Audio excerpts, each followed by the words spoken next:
are 10 Family Guy episodes where Brian Griffin should have been locked up. Kicking things off at number 10 is The Wolf of Wall Street. Sadly, no Margot Robbie here. In the opening, Brian walks in on Stewie, who's turned his room into a coin-operated horse and cog playground just to avoid lines. Brian isn't fazed by the unicorn, but he is stunned that a toddler could afford all that. Investing, says Stewie. Stock market. Being the self-proclaimed intellectual, Brian feels the need to argue against Stewie's optimism about Wall Street, with the aid of a teleprompter, of course. Later, Brian picks Stewie up from preschool, only to reverse straight into Consuela's car. No. Yes. And what does our genius do next? Drives off, he's uninsured. For someone who constantly brags about being smart, Brian sure makes dumb choices. Stewie offers to invest $100 to cover the damages, promising a big return. Brian folds immediately. Solid principles, Brian. Miraculously, Stewie triples the money, enough to fix the car and pocket extra profit. Brian's hooked and begs for investing lessons. Stewie agrees, but only if Brian teaches him gymkata, a wild mix of gymnastics and karate. Brian initially refuses, saying it's too dangerous, but predictably, he caves. Soon, his investments are paying off, and he vows to donate $1 for every dollar earned to cancer research. Spoiler, he doesn't. Instead, he and Stewie rent a Ferrari. Brian later brings Stewie to a shady Korean protein shake company looking for investors. Stewie's on alert, boarded windows, guards everywhere. Inside, they discover the company's products are made from dog meat. But guess what? Brian still agrees to a meeting. Even Stewie walks out. Brian makes it clear, profits, morals, even if dogs like him are on the chopping block. He enters the meeting and is promptly knocked out by an investor's rag laced with chloroform. When he wakes, he's caged, surrounded by other dogs. Well, karma, huh, Brian? Stewie discovers he's missing and infiltrates the facility. As guards drag Brian to certain doom, Stewie drops in from a pommel horse and blasts "Life is a Highway," unleashing his gymkata training on the guards. Wait, that was real. Stewie, you saved me. Brian says, teach me your ways. He does apologize, credit where it's due. But then he blames Wall Street. Stewie immediately shuts him down, reminding Brian that he's been in the game longer and never folded like he did. Money's the root of all evil. No, Stewie says, you are.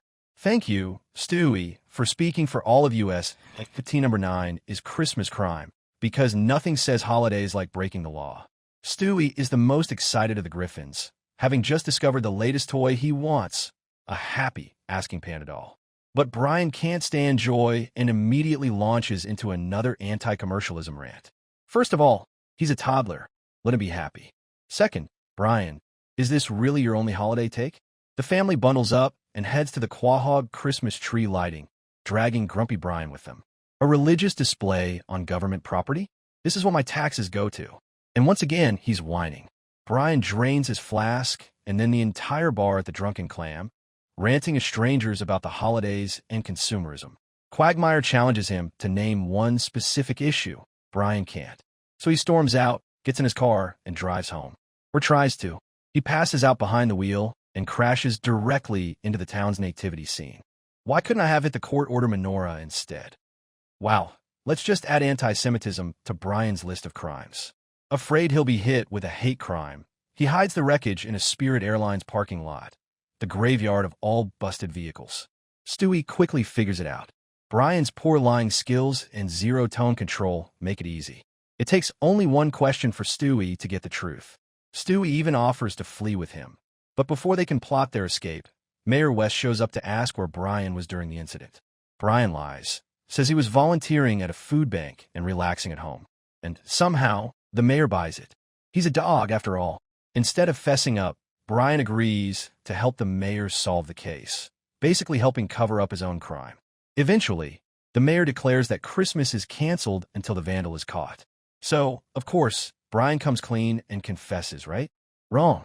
He says nothing. Stewie has to be the one to act. He texts the mayor and tips him off about a destroyed nativity scene hidden in the Spirit Airlines lot. That's all the evidence needed. The car is returned to its owner. And guess what? It's Brian. He didn't even bother hiding the car somewhere else. In one of the easiest arrests ever, Brian finally gets hauled off. The Griffins visit him in jail on Christmas Eve, but quickly leave once he starts ranting again about commercialism. At first, Brian enjoys being in jail on Christmas. But as he watches everyone else celebrate, he finally realizes maybe joy isn't the worst thing in the world. No kidding. He offers to rebuild the nativity scene, just as the mayor tells him he's free to go. It's like watching the nativity scene die all over again. Next up is Scammed Yankees, a classic Brian crime moment. This time, it's not a prank or a conspiracy. It's pure selfishness. Stewie and Brian are selling items on eBay, but Brian's inventory has a slight issue. He's selling knockoff merchandise to unsuspecting fans. When he gets called out, his plan gets exposed. But instead of turning himself in, he digs in, using his trademark charm to dodge responsibility. He's willing to risk everything rather than face the truth. Stewie wants nothing to do with Brian's shady business, but like a true Family Guy plot twist, he ends up helping him cheat his way through the mess. Brian sets up fake identities to get reviews and create false buzz for his products. And just when it looks like he's getting away with it, a phone call to his business partner backfires. He says something incriminating and ends up with an FBI agent at his doorstep. Stewie loves watching the drama unfold, while Brian shifts into full escape mode. He plans to blame on Stewie for masterminding the scheme, like a bad movie villain. But Stewie's not having it. He could take down the entire operation if he wanted to.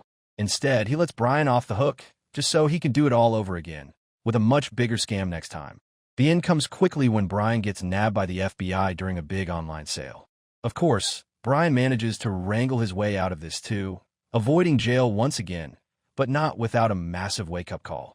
Sure, Brian got lucky, but there's a price. Being lucky in life doesn't make up for being a bad person.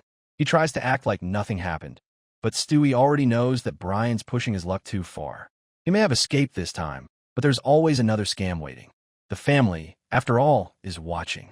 Taking spot number 7 is The Finer Strings, an episode where Brian briefly becomes a caregiver. Sounds noble, right? Just wait. Lois is concerned about her dad Carter's worsening cataracts, especially when he mistakes Bryce Dallas Howard for Jessica Chastain during school play. Honestly, though, that's a common mix-up. But when he confuses Carrot Top for Jessica Chastain, Lois draws the line and insists he get surgery. The operation is a success, but Carter is left temporarily blind, which gives Lois the perfect excuse to avoid helping. Instead, she volunteers Brian to care for him. Brian, forever trying to impress Lois, agrees. It starts off terribly, with Carter giving him the weirdest tasks imaginable. Put on this wig and help me out of the tub. It's oddly satisfying watching Brian deal with a rich man's demands, given how much he whines about rich people. But as soon as Carter's life of butlers and helicopter rides becomes routine, Brian starts enjoying the luxury. No surprise there. During a follow-up with Dr. Hartman, Carter learns that his eyesight is fully restored. He no longer needs Brian and ditches him without even saying thanks. Brian returns home and finds it impossible to adjust to the commoner's life. Even Lois's cooking is unbearable. Then comes the twist. Brian convinces himself that he and Carter had become friends and that Carter was hurt when Brian treated their bond like a job. Please, we all know it's the money Brian misses, not Carter. Stewie calls him out immediately. You don't care about Carter. You care about his bank account. Still, Brian invites himself into Carter's mansion. Carter throws him out instantly. Brian complains to Stewie, eventually admitting that he misses the lifestyle. Then he says something wild. I almost wish Carter were still blind so he'd need me again. Seriously? Stewie clarifies that Carter isn't blind anymore, which sparks a horrific idea in Brian's head. He lies and tells Stewie that Carter said he'd never make it in One Direction. Stewie, fired up, agrees to help Brian reblind Carter. They ambush Carter post-shower in the gym locker room and spray Flint, Michigan tap water in his eyes. Brian pretends to act like a hero. Too late. The water does real damage. It's a rough scene, and Brian tries to apologize, saying greed clouded his judgment. The writers don't even bother showing us how he fixes things. Stewie literally pulls a wrap-it-up lever, cutting to a fully healed Carter giving a feel-good speech. All's forgiven. They hug it out, just ignoring that Brian tried to permanently blind someone over cash. Classic Family Guy. Coming in at number 6 is Play It Again, Brian, an episode where Brian doesn't just cross the line. He burns it. Lois and Peter are going through a rough patch, so Brian invites them to Martha's Vineyard for a weekend getaway. He claims it'll help them reconnect, but it becomes clear fast. This trip isn't for them. It's for him. Once at the rental house, Brian immediately starts acting like he's the man of the relationship. He cooks, he whines, he dines, he's not subtle. Lois appreciates it at first, but Peter is clueless and spends most of his time drunk or half-naked, offending the islanders. Brian starts using Peter's behavior to make himself look like the better man. Then, after one too many glasses of wine, Brian takes Lois for a walk on the beach and confesses that he's in love with her. This is not some spur-of-the-moment drunken ramble. He's been planning it. Lois shuts him down immediately. She says she loves Peter, that she wants to fix things, and that this is a betrayal. Most people would walk away ashamed. Brian? He tries again. Later that night, when Peter's passed out, Brian goes to Lois's room and kisses her while she's asleep. Let that sink in. Brian kisses her without consent. Lois wakes up mid-kiss and is horrified. And what does Brian do? He tells her again that Peter isn't good enough for her. She throws him out, rightfully furious. The next day, Brian gives a half-hearted apology to Peter, but never really admits what he did. Peter forgives him anyway, because Family Guy logic. But that doesn't erase the fact. Brian kissed his best friend's wife in her sleep and faced zero consequences. None. If anyone else had done this, they'd be blacklisted, jailed, or both. But Brian? He goes right back to pretending to be the moral compass of the show. Spoiler, he's not. And number 5, we have Be Careful What You Wish For, an episode warranting a trigger warning. Brian retrieves a paint-covered Stewie from daycare. Stewie downplays it, saying another child was left in a drawer all day. Red flag number 1. Worse, the daycare is simply someone's home. Brian probes further, noting Stewie's comment about his teacher tying kids to the sink while she went out. Red flag number 2. Brian accompanies Stewie the next morning to confirm his story, but Stewie's account barely covers the true horrors. Brian intends to confront the teacher, but then, "Are you Miss Emily?" "Yeah, hi, who are you?" You guessed it, she's attractive. Brian's main weakness. All reason vanishes as Brian quickly forgets the child neglect, instead flirting with her. I won't tally Brian's red flags. The number would be too high. He continues daycare visits, but not to check on Stewie's well-being. Stewie reveals Miss Emily hasn't even shown up, giving him the keys to open the daycare. Still, Brian defends her, telling Stewie she's doing her best. When Miss Emily arrives, asking Brian about his day at his legal practice, Stewie finally understands Brian's disgusting behavior, calling him out. "She's teaching you guys independence. Independence means we die." Stewie's pleas and Miss Emily's on the job drinking don't sway Brian into helping the abused children. Why would they? This is where I lost what little respect I had for Brian. Stewie returns with his arm dislocated, explaining he confronted Miss Emily for proper lunch, and this was her response. A 1-year-old with a dislocated shoulder, and Brian still refuses action. How is that even a joke? Brian attempts to manipulate Stewie into believing he slept funny, but the baby isn't fooled, calling for Lois. Brian stops him from telling his mom, having finally secured a date with Miss Emily. He pops the arm back and moves on. Later, Brian arrives for his date, surprised. "Who was that?" "That's my boyfriend, Devin." As soon as Brian realizes Miss Emily isn't a dating option, he calls the cops. That's right, not for chaining kids, neglecting food, or dislocating arms. No, it's only worth calling the cops when he can't date a woman. He even has the nerve to scold her as she's taken away, claiming there's a place in hell for people like her. You would know, Brian.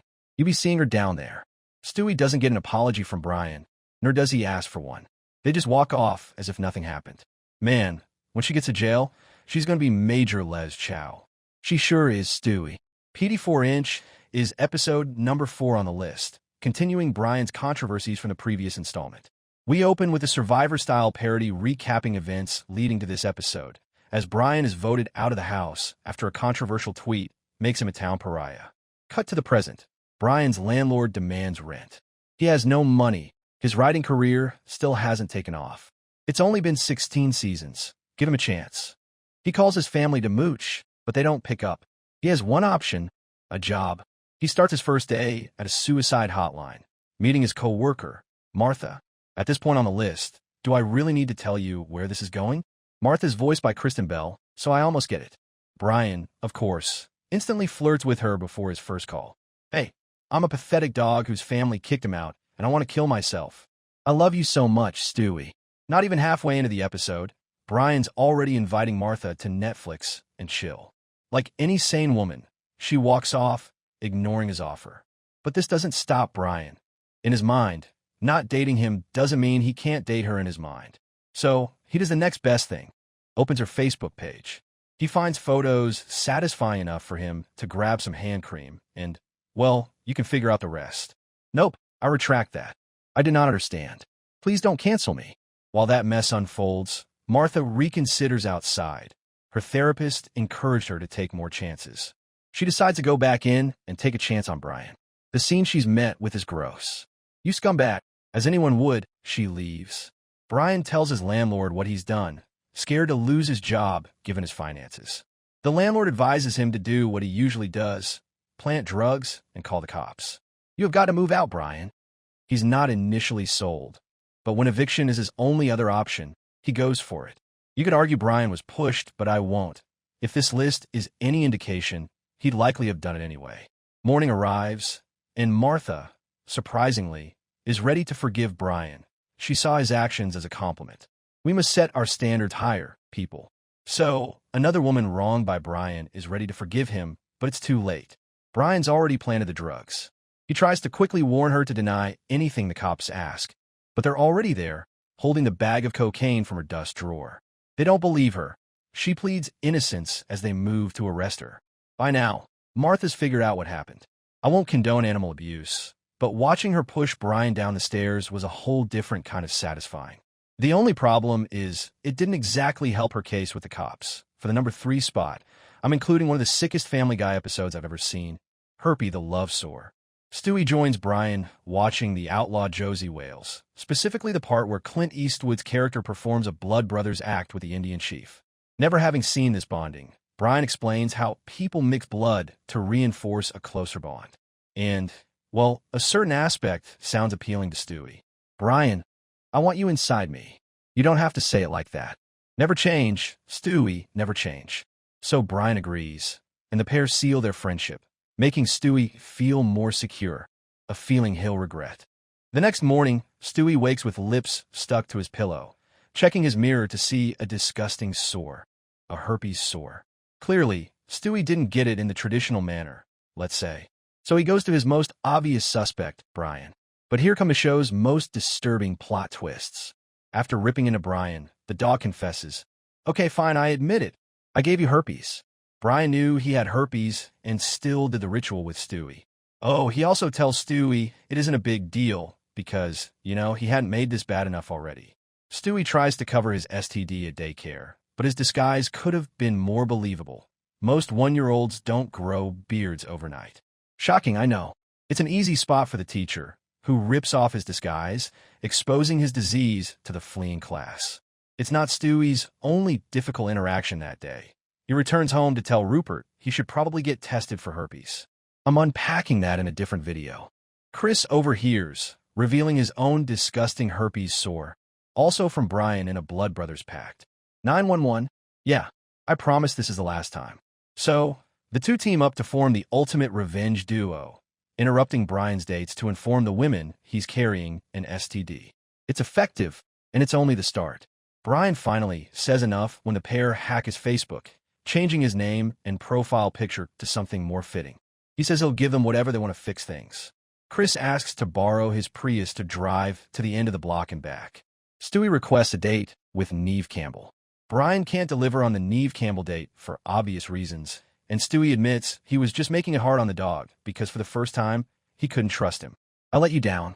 I guess I was just too embarrassed to admit I had herpes.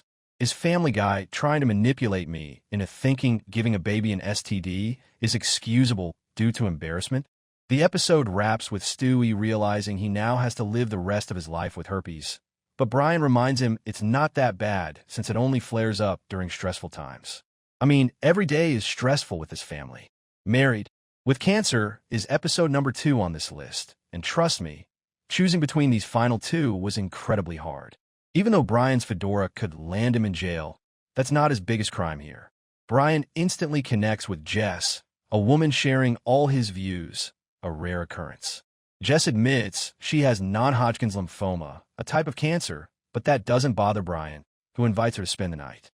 It must have been one hell of a night, as Brian can't even explain what they did on late-night TV, and Jess admits her freaky side only emerged after her diagnosis. I don't even want to know what's on her bucket list, given how quickly Brian offers to help her complete it.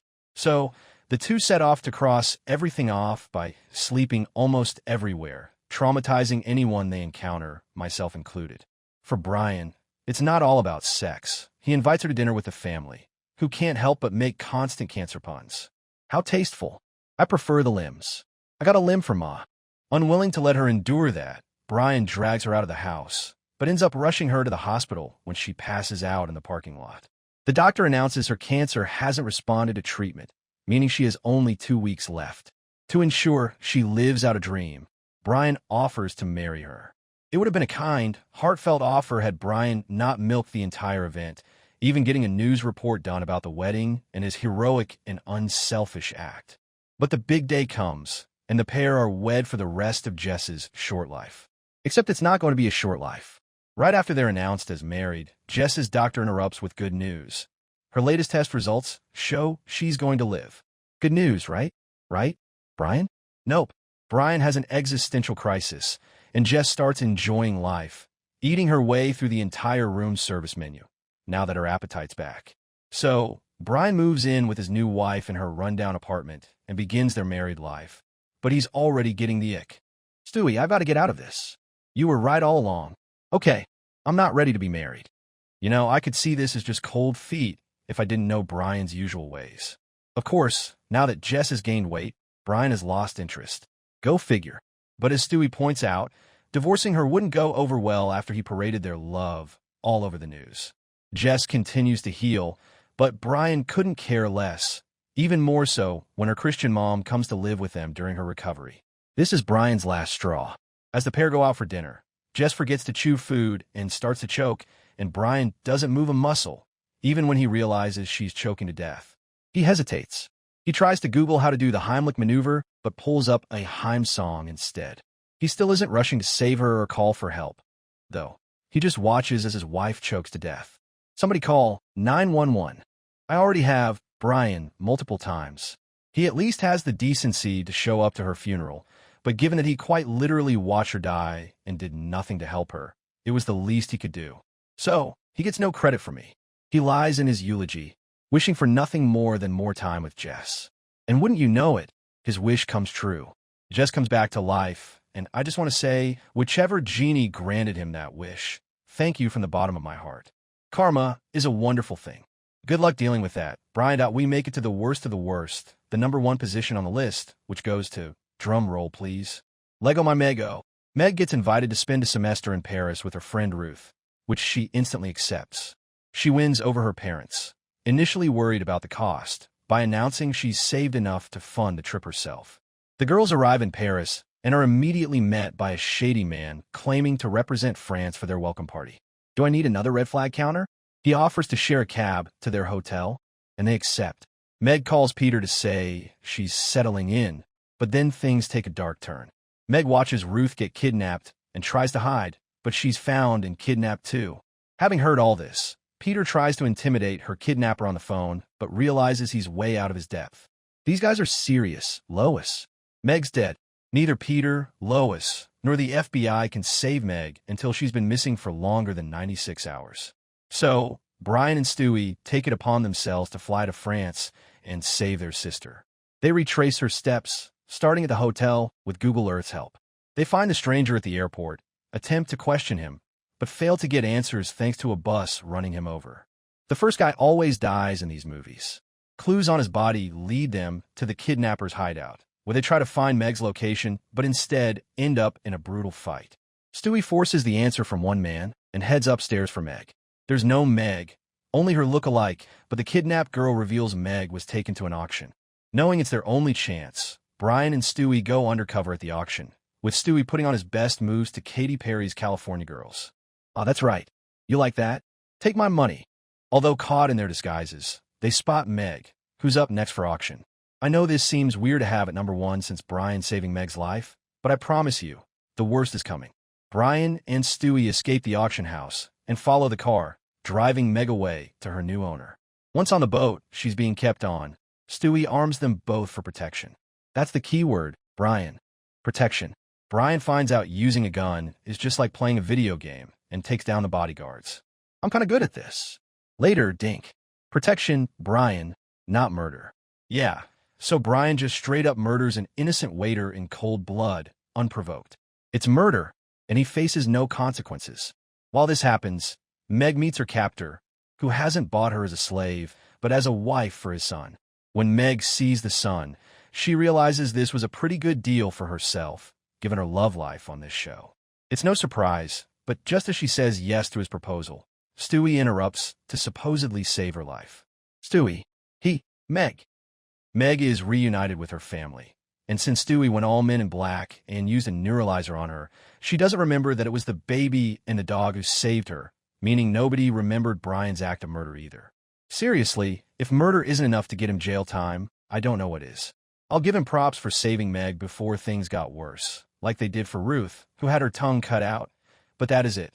I knew he was bad before making this list, but this has only reinforced how truly bad Brian is as a character on this show.